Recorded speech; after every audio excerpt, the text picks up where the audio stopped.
Hey everybody, ABC 10 meteorologist Brendan Minchef here.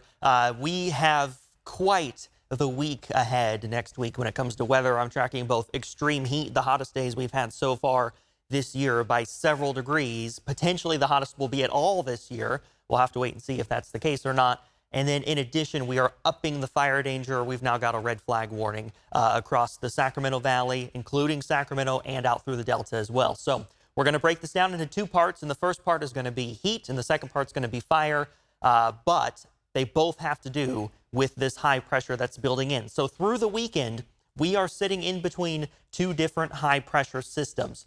It doesn't quite move overhead until we get into Monday, Tuesday, Wednesday, and then onwards. But because of the position of the high pressure, starting late Monday, we're going to start to see some northerly winds develop across the Sacramento Valley. And those north winds, although they won't necessarily be very strong, we could see gusts up to 30 miles per hour. Those north winds will continue through Wednesday. Temperatures, in the meantime, continue to climb during that period as this strong eastern Pacific high pressure moves inland or sits right off the coast. The models aren't quite sure if it's going to sit right off the coast or move right overhead. This American model, the GFS, is showing it moving overhead, and that's going to bring us some very warm temperatures all the way through to next weekend. So let's talk about this. So again, the first part is going to be the heat. That's what we're going to break down, then the fire. So this is heat. The ABC 10 weather impacts here. If you're not familiar with weather impact, this is something new that we're starting here at ABC 10, really conveying the impact to you, as it might suggest. What is the weather impact? Well, in this case, we've got two of them. We've got heat and fire. This is about the heat. An excessive heat watch from Tuesday through Saturday of next week, and this kind of keeps getting extended by a day. So now it's through Saturday, and it basically encompasses the entirety of the valley and parts of the Bay Area as well, and parts of the coastal range. So valley temperatures 105 to 112 degrees Tuesday through Saturday. This is going to be some major to extreme heat risk, and we are not going to see any overnight relief. We'll have at best some weak delta breezes by midweek and the end of the coming week, and places in the foothills that are maybe 1,000 feet, 2,000 feet in elevation are really going to be warm overnight with low temperatures in the mid 70s, if not warmer than that. This means we are going to want to rethink our holiday plans, especially if they're going to be outdoors. The afternoons are going to be absolutely baking, and the morning low temperatures in the foothills are going to be very, very warm. Again, there's going to be very little overnight relief. So if you're even thinking about going up to camp, perhaps, it is just going to be warm 24 hours a day, basically, once we get to midweek. So here is that excessive heat watch all across the valley, into the foothills as well, into the Bay Area, across the coastal range. We are all going to be feeling the heat, unless you're headed to the very immediate coast, right? Again, the very immediate coast, not on the east side, right? Not into the Bay Area, not in San Francisco, on the coast. That's the only place we are going to see cooler temperatures. It is still going to be hot, even though we're not seeing that excessive heat watch up in the Sierra. We're still going to be hot up there, highs near 90 degrees. So it's better than the 110s that we're going to see in the valley, but it's still, it is going to be warm up there. If you're camping, if you're just going to be up there kind of hiking, not necessarily ideal weather.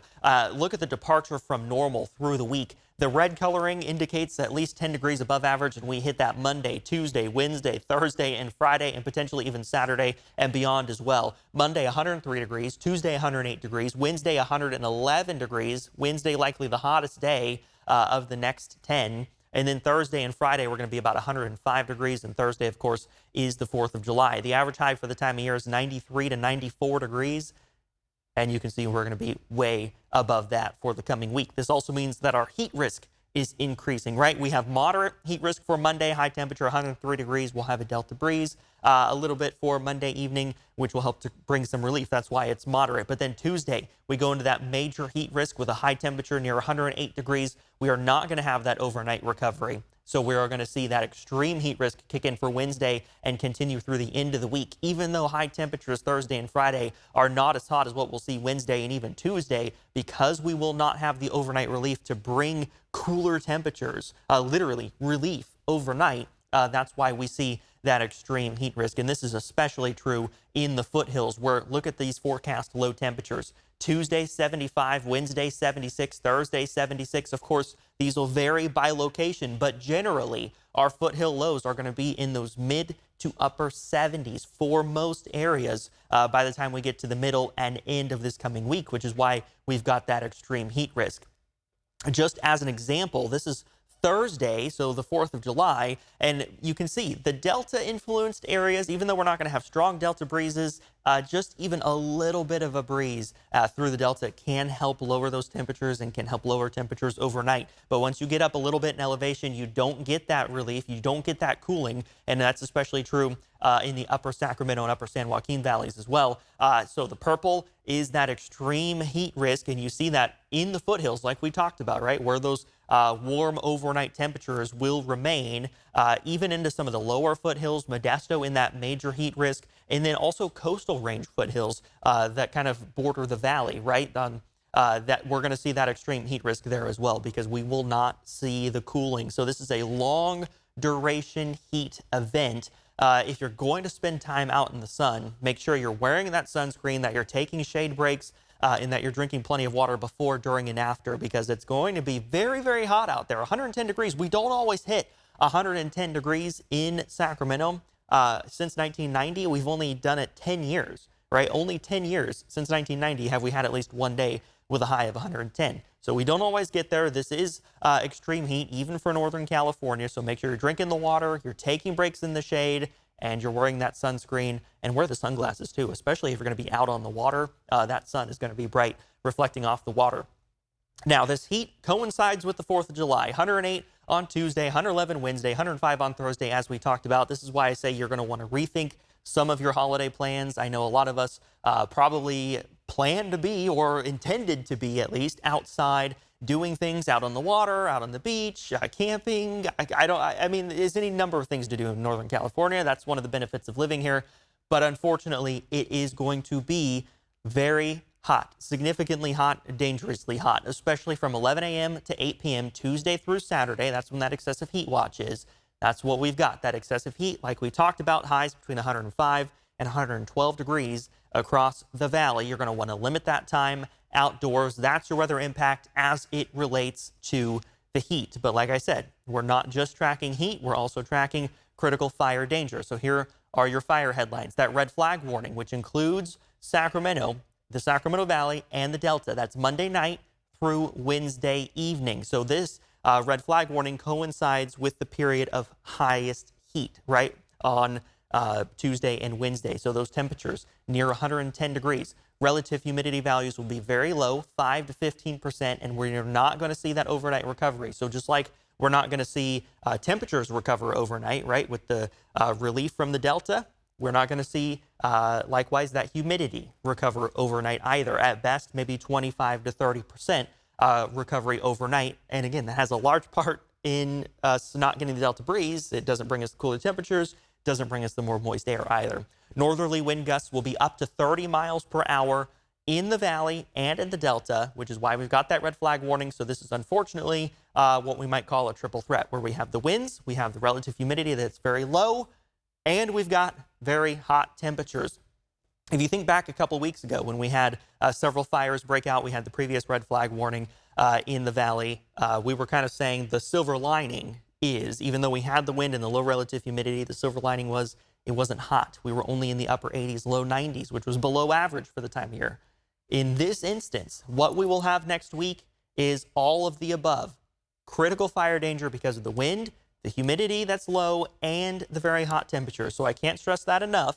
This is going to be a dangerous red flag situation this week because of what we just talked about. So like we said, it includes the Sacramento Valley, it includes the Sierra foothills below 3,000 feet, it includes Sacramento, and it also includes parts of the Delta as well. We will all be facing critical fire weather, and even if you're not in the red flag warning specifically, you're still going to see some elevated fire danger because, I'll say it again, the wind, the reduced humidity, and the hot temperatures, right? Like we talked about, we're all going to be near 110 by the middle part of this coming week. As we look at the future wind gusts, this is for Saturday evening. We get a weak Delta breeze, not the strongest, but we'll get a little bit. The Delta breeze should be a little better for Sunday, even though temperatures will be a little warmer, closer to 99, 100 degrees. But look what happens Monday morning. We start to see these northerly winds develop, and we're going to have a northerly wind component basically throughout the daytime on Monday. The red flag warning doesn't kick in until late Monday evening, but it doesn't mean we won't start to see that wind shift. We will. We'll get a little bit of a delta breeze on Monday, but then the north winds really pick up overnight Monday into Tuesday. There's that red flag warning in the pink there, and you can see those strong winds that come all the way down in towards the Sacramento metro area and out through the Delta as well. Winds likely slacken a little bit as we go into the afternoon. We're still going to have northerly winds. I'm not saying we won't, but it likely won't be quite as strong Tuesday afternoon. However, we're still going to have very low relative humidity during this time, and it will be very hot. So there's your three elements, your three components that are leading to that critical fire danger. And then those north winds pick up again Tuesday night into Wednesday. That red flag warning continues, and likely a similar setup Wednesday afternoon and evening where the northerly winds slacken a little bit, but we're still going to be hot and we're still going to be very dry. So that was the wind. This is now the humidity. So we'll just kind of skip through most of the weekend as we're going to be in a fairly typical setup. But Monday morning, you see the overnight recovery. This is pretty typical. When we get that delta breeze, right, this is Sunday night into Monday morning. When we get that breeze, it brings cooler temperatures. It also brings relative humidity values up in the Delta, 70 to 80% or more. And then in the valley, we can easily see 60 to 70% or more in the relative humidity values there overnight. That's that recovery. But Tuesday morning, then that red flag warning takes effect. Those north winds are going. They're going to be pretty strong, and those relative humidity values fall through the overnight. Into Tuesday afternoon, even if the north winds aren't quite as strong, the relative humidity values are going to be in the single digits for Tuesday. 6% Marysville, 7% Sacramento, 7% Stockton, 6% Fairfield, 6% Oroville. That's why we've got that red flag warning. The wind, the heat, and the low relative humidity. Here's that recovery overnight. It's really not there. Maybe at best about 50% in Fairfield, at best maybe 45 or 40%, maybe 35% in the Sacramento area. But notice the upper Sacramento Valley, 20% Marysville, 20% Oroville, 24% Marysville. It's not great recovery. And even in places not in the red flag warning like Stockton, like Modesto, like Placerville and Auburn, it's still going to be dry. So the critical fire danger is maybe more confined to the Delta and the Sacramento Valley, but elevated fire danger is going to be for all of us going through Wednesday. This is Wednesday afternoon. Red flag warning continues, and we still see those relative humidity values dropping back into the single digits. We should get a little bit more of a delta breeze on Wednesday. Maybe not all of us feel it, but it should help to bring us some relief in temperature and some relief in terms of relative humidity, but we'll just kind of keep an eye on that as it gets closer. So breaking this down again with the fire headlines, that red flag warning, Sacramento Valley, Delta, Sierra foothills below 3,000 feet. And like I've been trying to emphasize here, it is a triple threat. We're going to have those northerly winds, very low relative humidity, which we just looked at, and then high temperatures near 110 degrees. What can you do now? You can prepare right now. Make sure that go bag is packed. Have your devices charged by the time we get to the red flag warning hours, and be ready. Make sure you're paying attention to the weather and the fire impacts that we could see. So I want to cover the go bag again. It's really important that this is ready to go. Even if you live, somewhere that you might not think, right, that you could see a big fire. It doesn't have to be a big fire. It could be a small fire. Maybe you live across from a park or a grassy field or an open space or maybe some ag land or something. If any of that catches on fire, it can go up pretty quickly. And because we have that triple threat with the winds, the low relative humidity, and the temperatures, we'll be looking for potential explosive fire growth in the valley on Tuesday and Wednesday. So the go bag is essential that it is packed before we get to the period of highest fire danger, so that if you are asked to evacuate or if your structure is threatened or whatever the situation may be, you can just grab that bag and head out the door. So the first thing, the 5 Ps, this is from CAL FIRE. They told us about this in order. The first one is people. 1 bag per person in your household. So if there's 5 people in your house, in your apartment, in your whatever, make sure you have 5 bags, 1 for each of them. You also want to make sure you have at least 1 bag for your pets, right? If you have maybe 3 or 4 pets, maybe you need a couple of bags for them. Make sure they've got some food and maybe a toy that helps keep them comforted. In that order, those are the 2 most important things. The third thing is papers. This would be important papers, marriage certificates, birth certificates, social security cards, passports. Hopefully your driver's license is already on your wallet, usually ready to go. But make sure you have all those things with you. Insurance documents, stuff that would be difficult to replace, and stuff that you may need if unfortunately you need to start over. So make sure that is ahead of time in the go bag, not in some envelope on a shelf in a safe somewhere. Make sure that is in the go bag so that you can grab the bag and go, it can be in just one person's bag. That's fine, but just make sure you have those papers with you so you don't have to be, scurrying around trying to find them if you are asked to leave. The fourth thing is prescriptions. Obviously prescription medication, right? But also maybe if you have a paper prescription that you need to get filled, or if you have other medical devices, make sure those are ready to go as well. If it's a bigger medical device, maybe a wheelchair, a walker, something like that, maybe you can go ahead and put that in the car ahead of time, just in case. Save yourself some of that prep time. Number 5, this is the least important thing in the bag, but if you have space and if you have time to go ahead and pack it now, go ahead and do that. It's photos, but it could be trinkets, knickknacks, anything kind of small, anything that fits in a bag or a couple of people's bags. But just the important thing is with the sentimental stuff, it may not be able to be replaced, but it's also not essential to life, right? So make sure that the number 5, the photos, the trinkets, the sentimental stuff, make sure that doesn't slow you down getting out the door. Make sure it doesn't weigh your bag down, doesn't take up space in the car. These first 4 things are very important. This 5th thing is somewhat optional, and I know that can be tough to say, but sometimes we got to make really hard decisions in the heat of the moment. That's the best thing you can do. Have your devices charged, pack your go bags ahead of time. The weather impacts for the fire now. We talked about the heat. This is fire Monday evening through Wednesday evening. That is the win here. And basically that's all day as well. This isn't a certain time frame. This is going to be the entirety of that red flag warning from Monday at 11 p.m. to Wednesday at 8 p.m. That's when that warning expires. That's when we're looking at that critical fire danger. Again, I'll say it for the valley, the Sacramento Valley, for the Sierra foothills below 3,000 feet, for Sacramento Metro, and then also for the Delta, because of that wind, because of the low relative humidity, and because of temperatures near 110 degrees. So what you need to do, you need to be ready to go. Make sure you have alerts turned on your phone. Make sure you have the ABC 10 Plus app or ABC 10 app on your phone, ABC 10 Plus on some of your streaming devices.